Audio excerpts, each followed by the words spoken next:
If you know anything about card games, you've probably heard about Magic the Gathering. I've been playing Magic the Gathering for most of my adult life, and today Magic's latest set, Ether Drift, has just been released. I sat down with a good friend and lead art director for the set, Victor Ochoa, to talk all things art, world building, and what goes into these Magic sets. If you're an artist, you should stick around to the end because he's got some great advice for portfolios and what can make you stand out for the future Magic sets. So Ether Drift, if you think about it in terms of what went into it, right? Each Magic set's a different kind of set, right? Where like War of the Spark is an event. Lost Caverns of Ixalan is a return to Ixalan. Bloomburrow is, we're visiting a new plane.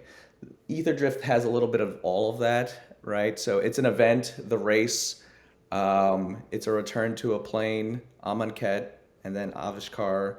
There's a new plane, Muruganda, even though we only seen Muruganda maybe a handful of cards before. And then it also has 10 racing teams, right? Whether, you can call them factions or guilds or whatever, which are, also have vehicles and mounts in them. So that's what went into the set. Of course, Ether Drift is, an interplanar death race between teams across the multiverse, right? And the main focus is the race itself. So when thinking about, what needs to get developed first, or what we pay attention to on the cards first, the race is the most important part, right? Then come the 10 racing teams, and then lastly, the three planes. We did flip this for the commander decks, right? Because there wasn't enough room, to squeeze Avishkar and Amonkhet in main set. So why not highlight those two awesome planes within the commander decks, where those commander decks are the number one focus is the three planes, and there's maybe like one or two pieces of art that mention or care about the race, if at all, in those commander decks. So that was more of an insight into those worlds, and then they also included some web fiction for that as well. Oh, awesome.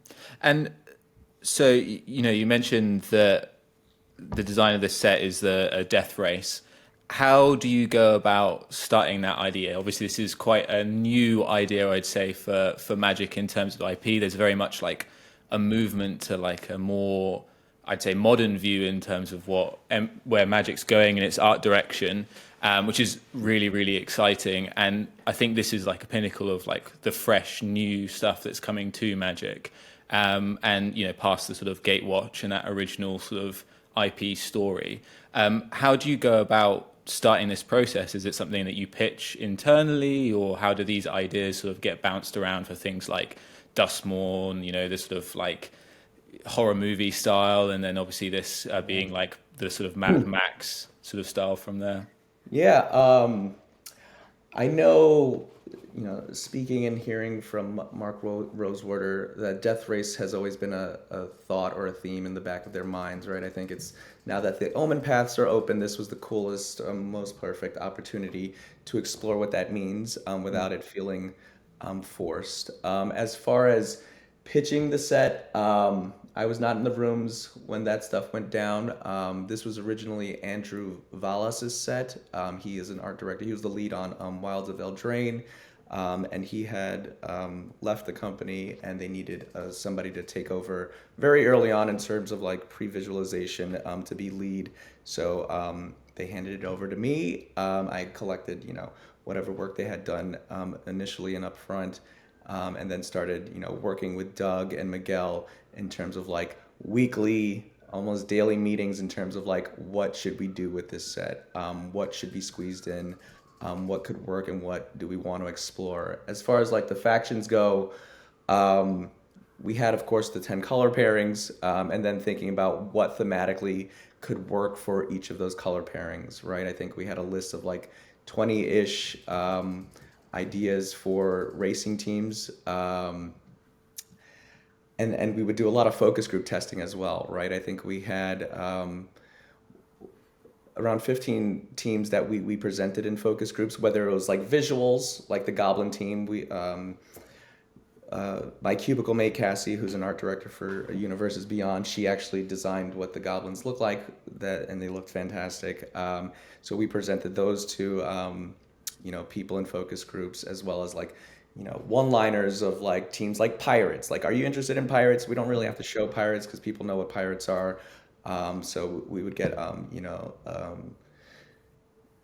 sort of understanding what the people actually were driven towards, right? Mm. So that was the sort of upfront work we did. It was just a lot of just like pie in the sky random ideas. We didn't know what the teams looked like fully yet. We sort of just wanted to explore, hey, this is a variety of 10 cool teams. Are they different enough? Are they wild enough? Is there enough contrast between all of them to show or get people excited, right? If you don't like goblins, maybe you like robots. If you don't like robots, maybe you like shark pirates, right? There's at Yeah. least one team I would assume that people are into within this set. And from there, we just, lots of ideation, lots of just talking. Even with the shark pirates, I think the idea was, okay, cool, we'll get pirates in here. So now we have to think about, are they pirates from Ixalan? Are they pirates from Mm. Dominaria? Like, where are these pirates from? And I forget when. Um, but I was like, man, it'd be really fucking cool. Like, can we just make them sharks? Um, and I think that we had originally had them in blue green, Yeah. um, and then talking about having them in blue red. And there are no red sharks in Magic, or at least at that time there weren't. So it's a collaboration between art and narrative and game design, who was led by Mm. Yanni in terms of just like figuring out what works and what doesn't work. Um, and they figured it out, and I couldn't be happier to have Shark Pirates in Magic, which is Yeah, great. as I say, I'm for sure on Team Shark Pirate. That's the I think they are great. I think sort of speaking on that, which I thought always amazes me about Magic artists and sort of the Magic art law is, you're working on a parameter that is like, printed maybe, I think it's like an inch and a half by an inch tall or something. It's a Mhm. really small space that you've got to work with. And I guess there's a lot of other factors in play, like for those who aren't familiar, Magic cards have got mana costs, and also they sort of usually have a color associated with them, with the five colors of Magic: white, blue, black, red, and green. And then there's obviously a lot of text of what the card does itself.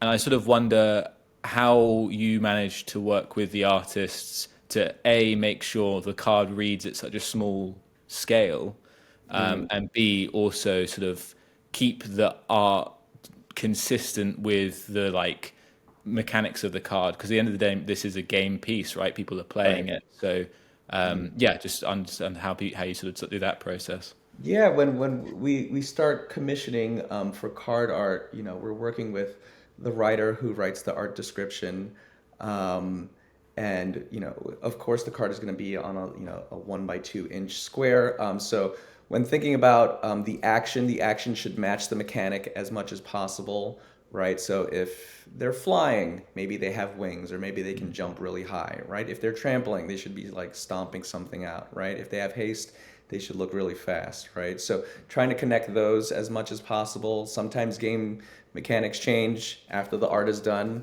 and then we revisit the art to make sure that, um, does it still work? If not, do we need to recommission, or can we still keep the piece, right? So there's been instances where all of those scenarios have happened.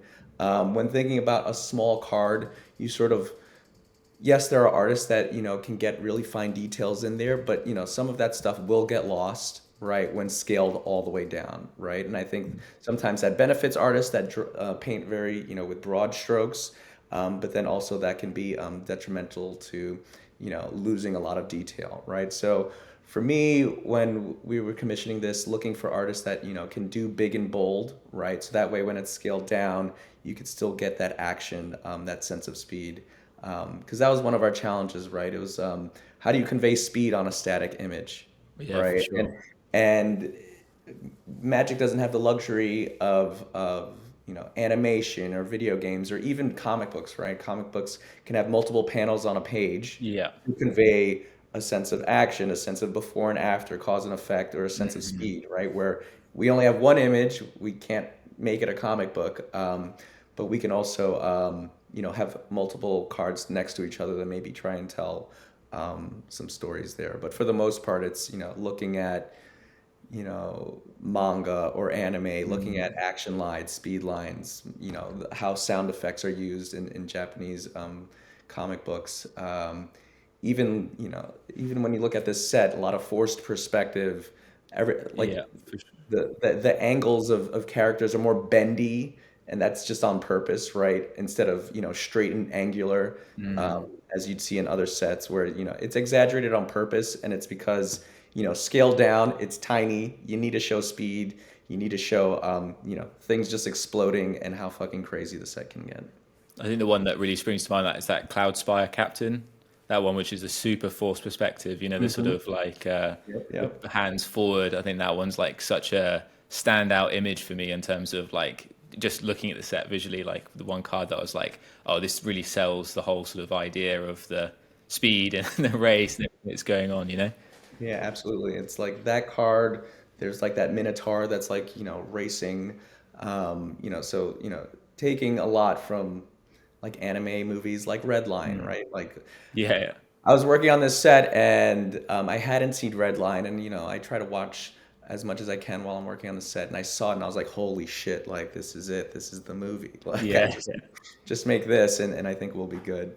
was the one with had like thousands and thousands of frames in it or something that was just like super work Hmm. intensive and all the cars are super stretched out and Yeah, yeah. I haven't seen that myself. I need to watch Go that watch one. it. You'll watch like the first 15 minutes and you're like, Yeah, "Yep, that's this." yeah. It's got that sort of like Aeon Flux sort of feel, you know, that sort of early and Hmm. like yeah, I was gonna say there's definitely like an initial D sort of feeling that I saw in this, you know, that sort of like felt like that soundtrack was always in my head when I was looking through the cards, you know.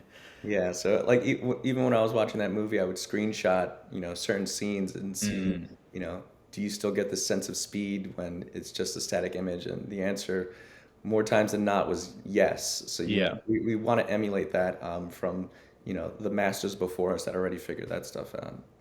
Oh, that's super cool. So did you present like do you internally you'd like take these screenshots in and say like this is the sort of thing that we're looking at? Like how does this original sort of brainstorming look like? Do you draw things yourself internally? Do you like pull images from different media or like how does the first sort of ideation?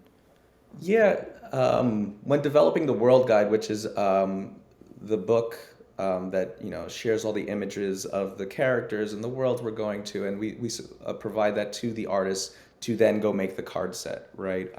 The World Guide isn't necessarily the source of truth. It's there to support the artist into making the thing that needs to get made, right? The source of truth is the web fiction, is the actual cards themselves. Like once that's out there, like that's what's real, right? What we have internally is not the real thing. It's there to help you create the real thing. So when working on the World Guide, we created a concept push document. So a concept push is 3-ish weeks where I myself, our internal concept artists, and then 5 external concept artists just sit and just make as many things as possible for the set, for the World Guide.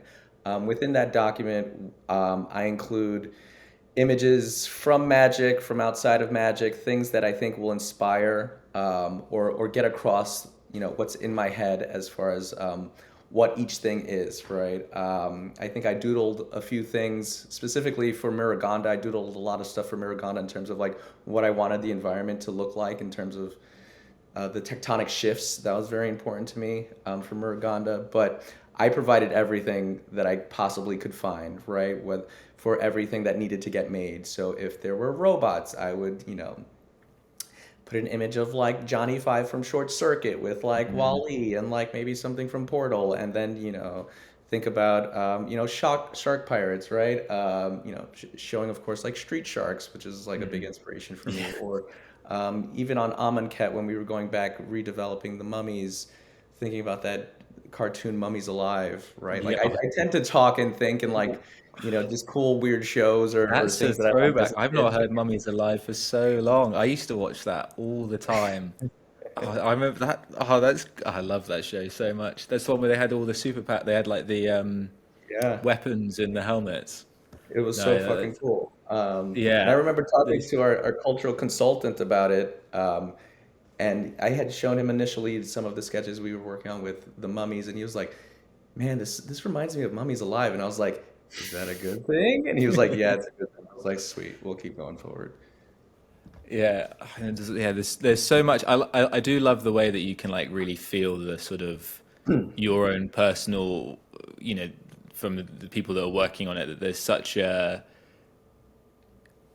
what you enjoyed or consumed as in like your childhood has really like come forward in terms of the work that you're putting forward and Yeah. like the direction that you want these to go. Because like it feels like I don't know how much Magic you play as like a person, but working on it, you kind of you're making things. It feels like that you would want to consume as well, right? And I think that kind of authenticity helps really develop such a nice cohesive set. Yeah, absolutely. I've been playing Magic for like over 20 years. I think my first set was Mercadian Mask. So this set is like my love letter to Magic Mm, in terms of, I know it's a weird set. And my favorite arc in Magic is the Mirari arc, right? So from Odyssey mm, to Fifth Dawn, like those 9 sets, like that's Magic to me, right? And I kept looking to those sets as inspiration, whether it's visual inspiration, storytelling, whatever it was. To draw back to what Magic meant to me.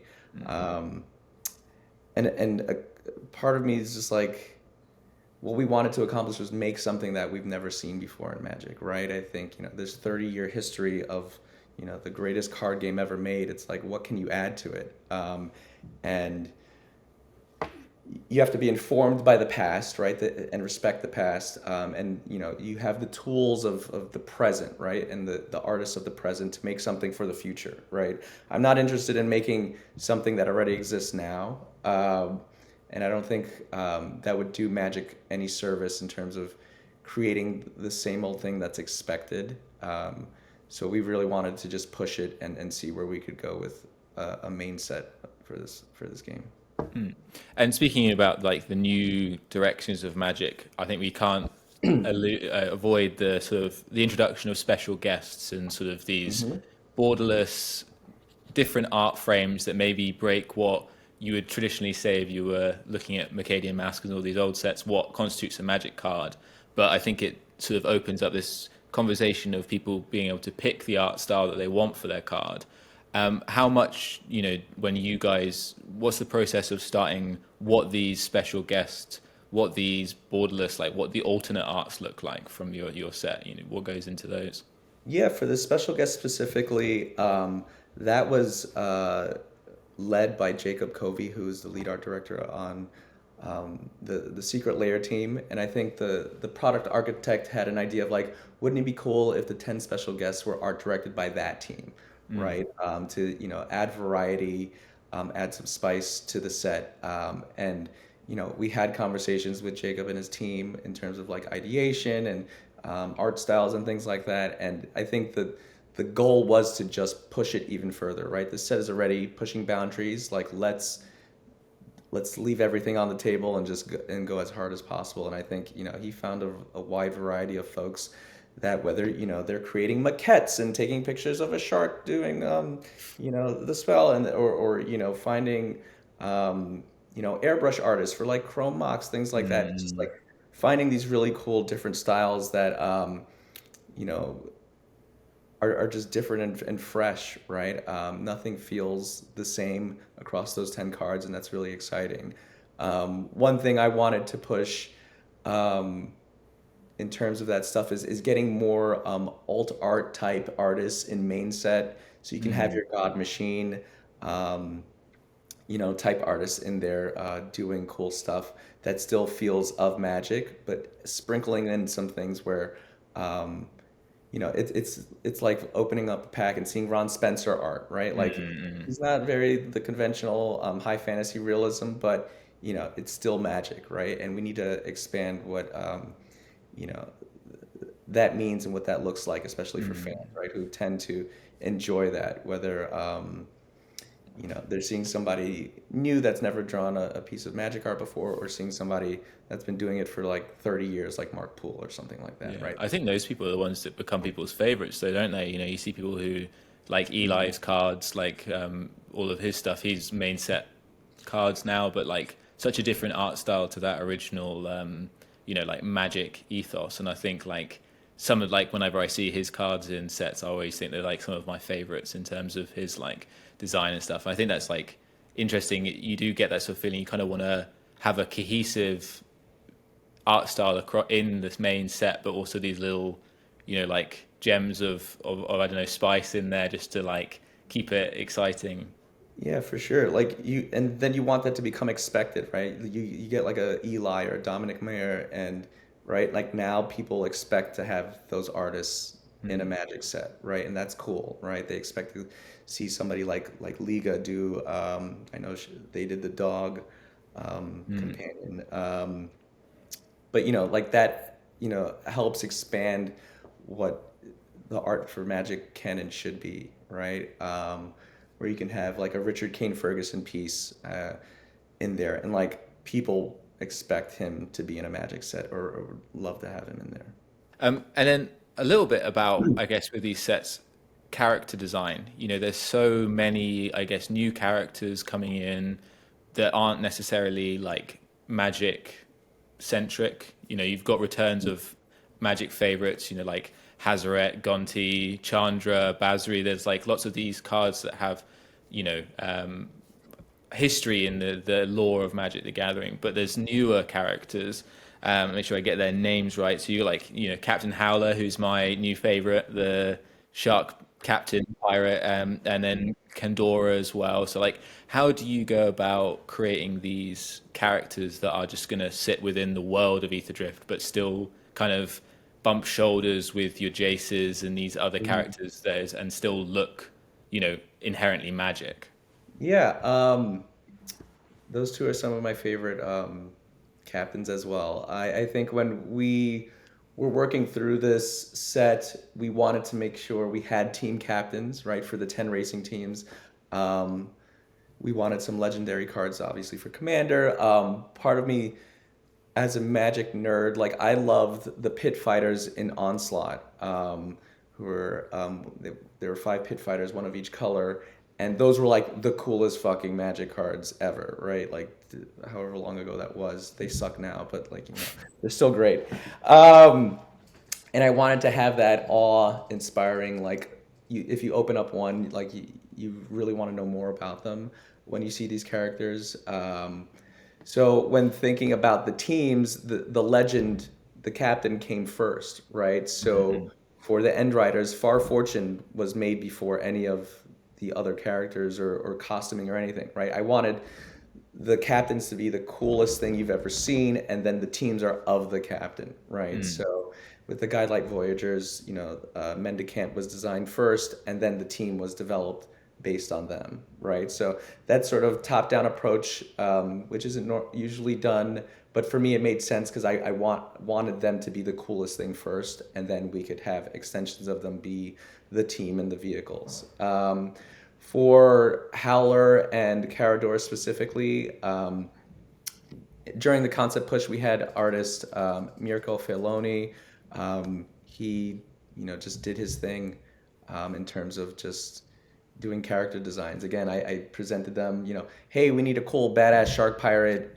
He should be the fucking dopest thing you've ever seen, right? I'm very loose in terms of art direction. And I think for, other characters like Carador is like, hey, we want, a really powerful black woman to lead this team, right? I wanted to make sure that the captains were diverse across, genders and races and creeds and all that stuff, with an emphasis on more. In my brain, I didn't count or anything yet. I don't have numbers on this, but like our goal was to have more non-male people of color in this set. So with an emphasis on that, whether we got to there or not, that was still top of mind. So we got as close to there as we possibly could. And that starts with the leaders, right? You see Far Fortune, you see Caradora, you see Sita, you see Chandra, etc. Just being badasses, and it doesn't matter, if they're a man or a woman or whatever. They can be in the race, enjoy the race, and just fuck somebody up, and Yeah. that's exciting. And we've got to talk about that Chandra. I guess the spotlight flagship sort of image of the set, maybe akin to some. previous work that Mm-mm-mm. the sort of Akira style of the that power slide, which is I think every single thing that involves a motorbike at some point has to hit that Akira Yeah, slide. yeah. How did you go about sort of designing that and the pilot sort of accompanying pilot token as well? I mean, we had to have that slide in the set somewhere, right? It's like if you see, I think Jordan Peele had an interview about his movie Nope, right? Where, they're on the farm and they do an Akira slide on on the farm, right? And he's like, he was so excited he got to do it, right? It's because you're paying homage to, something that had such an impact to you and you're paying your respects to the masters. And that's how I felt. It's like I need to do this because Mm. like it'd be a sin not to. And then I want to be the first one to get this done in Magic, right? So that was a little selfish on me. But yeah, flag Uh, in the sand. and the tricky part was how do you do that when we decided to do it on Chandra's Planeswalker card. Planeswalker art is usually vertical, right? Mm. So it's a horizontal pose by the nature of the pose, right? The bike is going across. So how do you make that work? So we tried a few different variations. Devin Kurtz, who's the artist, this was her first Magic card. She's fantastic to work with, and we sat there for a couple of months and just figured out different iterations, nitpicked everything about the card. She even added rain. Nobody asked her to add rain. She's just that fucking good. She was like, you know what? I'm gonna throw some rain on it.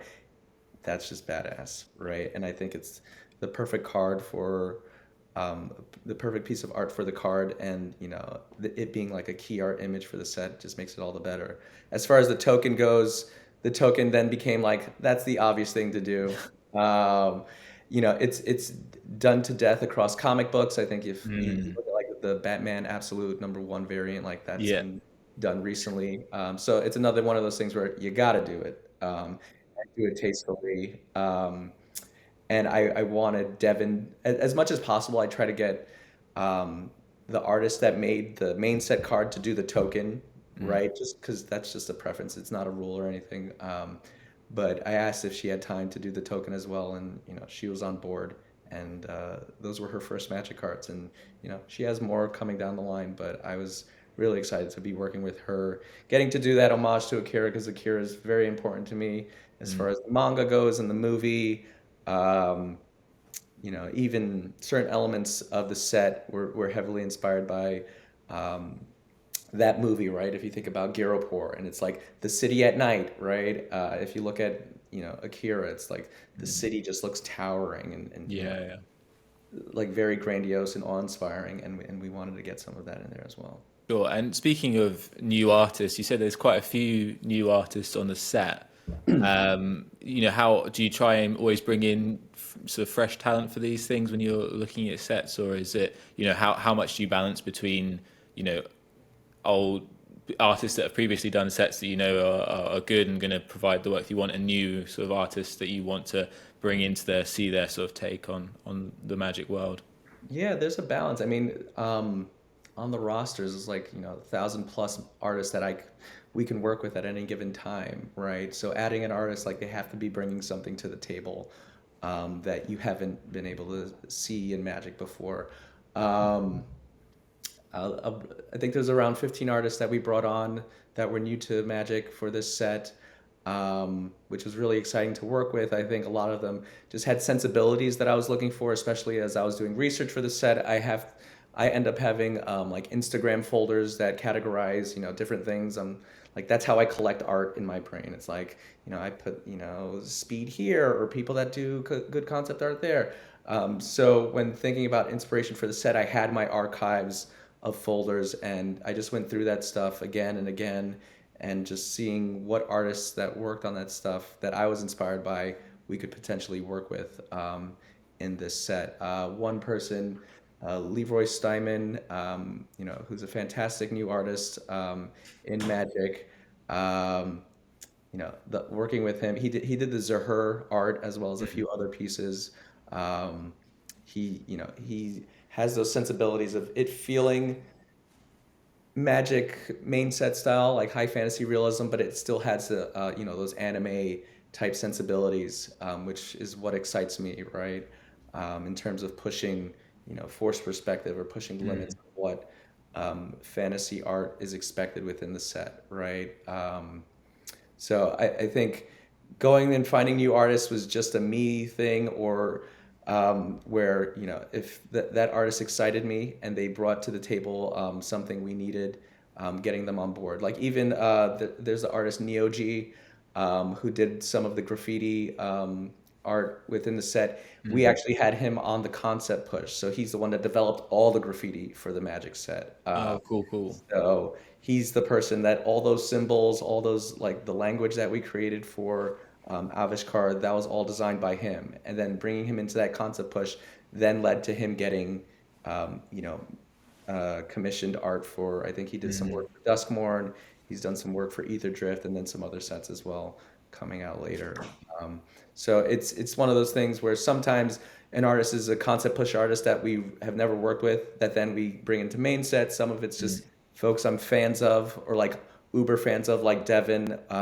Some of it's folks that are recommended, like Carly is one that we got to work on her first piece. I forget the name of the elf, but it's a fantastic image of showing someone that is diverse within this world, and it has that standard still pose that's a little different than what the set is expected to have, but there's still that sense of energy and joy within the that character's face, which is really exciting. And that pose is just like leaning there, like they just finished working, Mm. which tells a story there, right? For me, I wanted to make sure that this set, as little as possible, had the standard, I'm going to stand here with a sword on my shoulder and look at you Yeah. and smile while there's a war behind me. It's like, what? I don't understand. Why are you smiling? You should be like trying to murder somebody on your beast with your sword, like ready to go, Yeah, right? you see So, that a lot, especially in comics, where it's just like the same facial expression, but they're being chased by like a massive demon or whatever, but they're still kind of like the sort of stock, good-looking face pose, yeah, or whatever, smiling. Like you'd probably be pretty scared right now. So, like having the sort of feelings that reflect what's going on in the background of the card, right? Like 100%. Yeah. expression and all that sort of stuff in there. I guess that sort of brings me to a couple last questions. One on, as you say, with talking about new artists, there's a lot of people out there that want to work on Magic. Obviously it's one of the best games out there.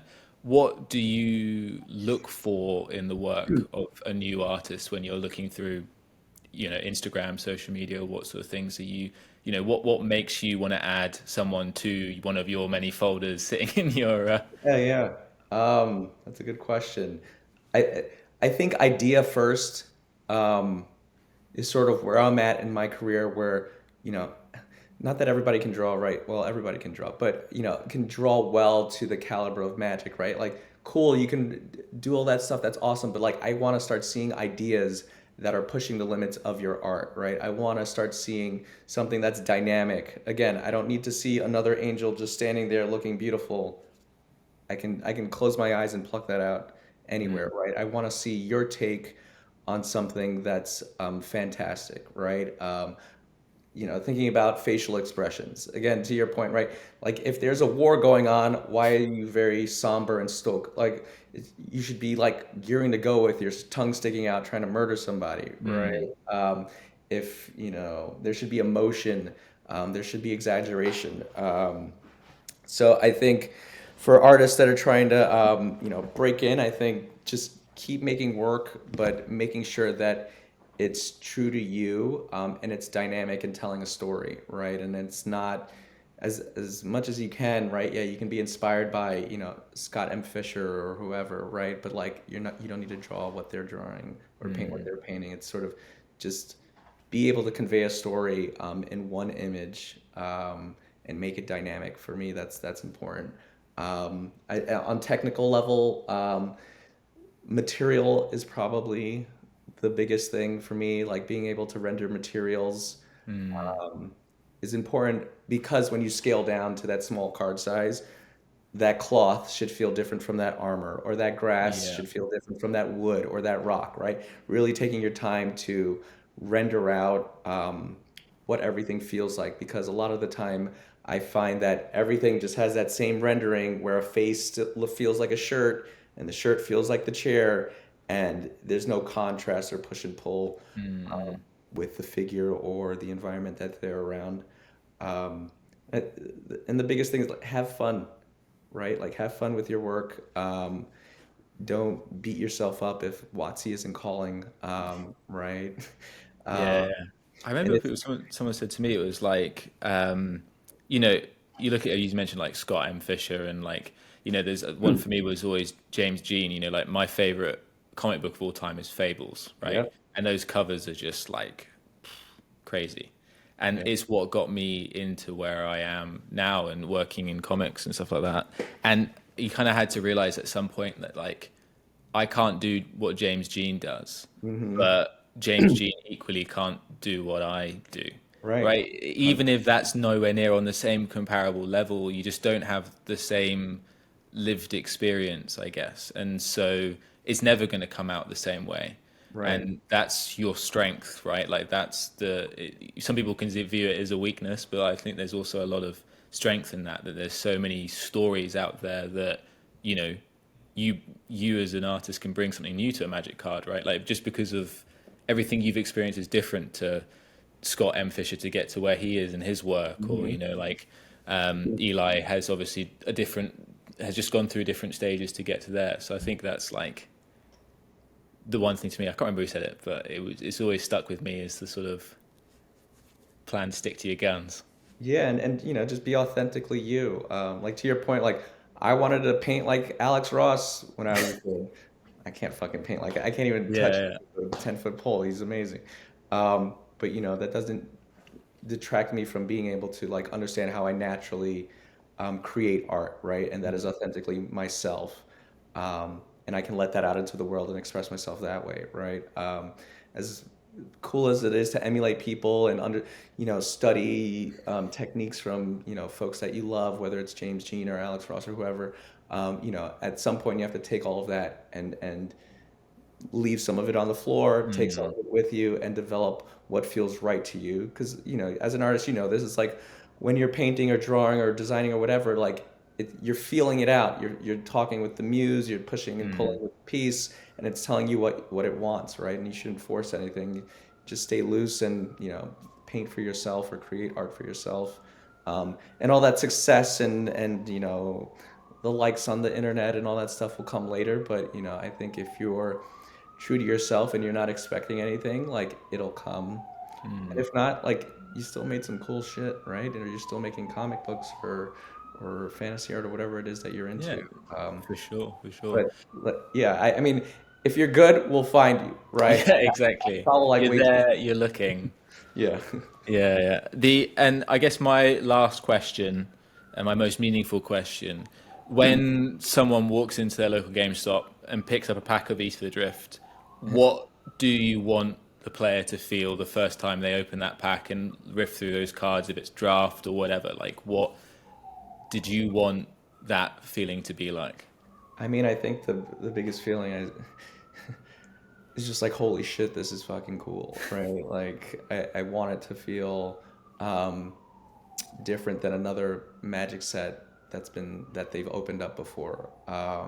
Being able to like, it was very surreal this weekend, going to pre-release for a set that I led, or going to go play with Commander with my friends and open up packs with the set that I led, right? I've been playing Magic with these folks for 20 plus years, and now we get to open up packs that I made. Like, that's cool, right?